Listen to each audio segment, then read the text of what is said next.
ओम शांति। ओम शांति। देखो आज का पाठ है कलयुग अभी बच्चा नहीं है बल्कि बूढ़ा हो गया है। और दुनिया वाले के क्या है, कलयुग अभी 40,000 वर्ष का बचा है, लेकिन कलयुग तो अभी जाने वाला है। कलयुग तो ख़त्म हो गया है, 86 साल हो गए कलयुग ख़त्म हुए तो देखो इसमें दिखा रखा है ना, ये कलयुग बूढ़ा हो चुका है। ये ग्लोब दिखाया है और ये 5 विकार काम क्रोध लोभ मोह अहंकार 5 विकार सब में प्रवेश है। तो जो सोचो भाई अंतिम समय आ रहा है, ये बंदर कैसे हो रहे हैं ना सब मनुष्य, तो इसमें दिखा रखा है ना सारा यूँ। कलयुग अभी बूढ़ा हो चुका है। अभी दुनिया वाले तो क्या है ना कि लाखों वर्ष बचे, कोई क्या है 40,000 वर्ष बचे हैं। तो ये बम बना रखे हैं, देखो कलयुग के अंतिम उसके तो आसार दिखा रखे हैं। ये बम्बा के तरह इसका विनाश होगा ना, वो पुरानी सृष्टि का। और ये दिखा रखा है अब कुंभकर्ण 6 महीने सोया, 6 महीने जाकर शास्त्रों में बता रखी है बात तो। लेकिन भगवान ने क्या बताया, अब कुंभकर्ण कौन है, जो अज्ञान में सोए पड़े हैं। इस समय जो अज्ञान में सोए पड़े हैं ना, वे है कुंभकर्ण। तो भगवान कहे उनको जगाओ। तो हम कोई प्रोग्राम हो तो घर घर जावा है ना, आ जाओ ओम शांति में आ जाओ, भगवान के ज्ञान सुनो आओ। तो फिर एक कान से सुना दूसरे में काट दे, इसमें सुना इसमें काट दे है ना। तो ये देखो ये बहन चीज ज्ञान देने लग रही है और ये इस कान में का सुना इसमें का काट दे, तो इसका ये औरत से ना। तो हमने सोचा फिर कह देंगे 6 महीने सोया 6 महीने जा गया। 6 महीने सोने का मतलब क्या है, अब सृष्टि है 5,000 साल की। देखो एक दिन भी अगर ना सो तो किसी हालत हो जाए मनुष्य की, बीमारा कैसा हो जाए है ना। तो ये 6 महीने सोया 6 महीने जा गया, फिर लोगों ने जच रही है कहाँ सच में होगा। हमारा भी जच रही थी, हमने भी ना बेरा था भगवान ना बुद्धि का ताला खोल लिया जब जान पाटी ना। अब कुंभकर्ण कौन है, या सारी दुनिया जो ज्ञान नहीं सुनती वो है कुंभकर्ण। 6 महीने सुना 6 महीने जागना इसका अर्थ है अब 5,000 वर्ष सृष्टि है। तो 5,000 वर्ष की सृष्टि में 2 युगा मतम इस ज्ञान की प्राप्ति में लगी। सत्युग त्रेता में 2 युगा मतम जागे। और द्वापर कलयुग हमारे में ज्ञान किया कुछ नहीं रहा ना, तो उसमें हम फिर सो गए, अपवित्र हो गए। तो उसमें हम सो गए, उसमें विकारी हो गए। द्वापर युग से भक्ति शुरू होगी तो बिना ज्ञान के हो गए ना, उसमें हम सो गए। फिर ठीक है बात दिया। अब 5,000 वर्ष की सृष्टि का आधा आधा, अब 2,500 वर्ष तो जागे, 2,500 वर्ष हम ज्ञान के बिना सो गए। तो बात तो यह थी। और कहने लगे फिर दूसरे को 6 महीने सोया 6 महीने जाग गया, तो ऐसा नहीं है ना।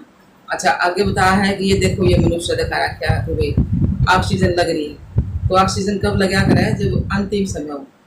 तो कलयुग कभी तो सोचो कि ऑक्सीजन लग रहा है ये दुनिया को, सृष्टि को, मतलब कि ऑक्सीजन लग रहा है। अब ये अंत पर है। अब बम बना रखे हैं तो ये बम भटकाते है, ये धरनता ही थोड़ी है। एक दिन तो वो धरे धरे भटकेंगे। तो पाप की दुनिया इससे तो खत्म होगी बम्बा के द्वारा है। मिसाल बना रखी है, बम बना रखी, बहुत सारी कुछ बना रखा है। तो देखो ये अभी कलयुग मतलब कि सृष्टि हो गई, ये अंत पर है, सृष्टि खत्म होने वाली। तो इसकी विधि देखो एक प्रदूषण हो। अब बाबा ने क्या कहा, कलयुग अभी बच्चा नहीं बल्कि बूढ़ा हो गया है, इसका विनाश निकट है और शीघ्र ही सतयुग आने वाला है। कलयुग और सतयुग और कलयुग का गान है। सतयुग था और ये कलयुग आ गया, तो कलयुग खत्म होने पर सतयुग होगा ना। तो आज बहुत से लोग कहते हैं कलयुग भी बच्चा है, अभी तो इसके लाखों वर्ष रहते हैं। शास्त्रों के अनुसार अभी तो सृष्टि के महाविनाश में बहुत काल रहता है, दुनिया वाले कह नहीं शास्त्रों में। परंतु परम पिता परमात्मा कहते हैं अब तो कलयुग बूढ़ा हो चुका है, अब तो सृष्टि के महाविनाश की घड़ी निकट आ पहुंची है। तो अब सभी देख भी रहे हो कि मनुष्य सृष्टि काम क्रोध लोभ मोह अहंकार की चिता पर जल रहे हैं। सृष्टि के महाविनाश के लिए एटम बम हाइड्रोजन बम मूसल भी बनाए हुए बन चुके हैं। मूसल मतलब बम बन चुके हैं बड़े बड़े। अतः अब भी यदि कोई कहता कि महाविनाश दूर है तो वह घोर अज्ञान में है और कुंभकर्ण की निंद्रा में सोया पड़ा है, अज्ञान नींद में सोया पड़ा है। तो वह अपना अकल्याण कर रहा है। अब जबकि परम पिता परमात्मा शिव अवतरित होकर ज्ञान अमृत पिला रहे हैं, तो वे लोग उससे वंचित नहीं आएंगे ओम शांति में, तो इससे वंचित रह जाएंगे। तो सतयुग में नहीं जा सकते ना, फिर सतयुग में वे जाएंगे जो ज्ञान सुन लेंगे, वही अपना परिवर्तन करेंगे, वे सतयुग में जाएंगे। तो सतयुग के लायक भगवान बनाओ सी ओम शांति में। तो आज जो वैज्ञानिक एवं विद्याओं से विशेषज्ञ भी रहते हैं कि जनसंख्या जिस तरह गति से बढ़ रही है, अन्न की उपज इस अनुपात से नहीं बढ़ रही है, इसलिए वे अत्यंत भयंकर अकाल के परिणाम स्वरूप महाविनाश की घोषणा करते हैं। पुनस्त वातावरण प्रदूषण तथा पेट्रोल, कोयला इत्यादि शक्ति स्रोतों के कुछ वर्षों में खत्म हो जाने की घोषणा भी वैज्ञानिक कर रहे। सब कम खत्म हो जाएगा, तेल कोयला अनाज पानी सब कम खत्म हो जाएगा, क्योंकि जनसंख्या तो बढ़ती जा रही है, सब कुछ थोड़ा होता जा रहा है। तो ये भी वैज्ञानिक घोषणा कर रहे हैं। अन्य लोग पृथ्वी के ठंडे होने जाने के कारण हिमपात भी बात बता रही हैं। आज केवल रूस और अमेरिका के पास ही लाखों टन बमों जितने आणविक अस्त्र शस्त्र है। इसके अतिरिक्त आज का जीवन ऐसा विकारी एवं तनाव मुक्त हो गया है कि अभी करोड़ों वर्षों तक कलयुग को मानना तो इन सभी बातों की ओर से आंखें बंद करना ही है। परंतु सभी को याद रहे कि परमात्मा अधर्म के विनाश से ही देवी धर्म की फिर स्थापना भी कराते हैं। अतः सभी को मालूम होना चाहिए कि अब परम पिता परमात्मा शिव सतयुगी पावन एवं देवी सृष्टि की फिर से स्थापना कर रहे हैं। वे मनुष्य को देवता और पतितों को पावन बना रहे हैं। अतः अब उन द्वारा सहज राजयोग तथा ज्ञान यह अनमोल विद्या सीख कर जीवन को पावन सतो प्रदान देवी तथा आनंद में बनाने का सर्वोत्तम पुरुषार्थ करना चाहिए। अनमोल विद्या है, ना कोई फीस लगती, फ्री पढ़ाई है, भगवान तो फ्री पढ़ाओ है।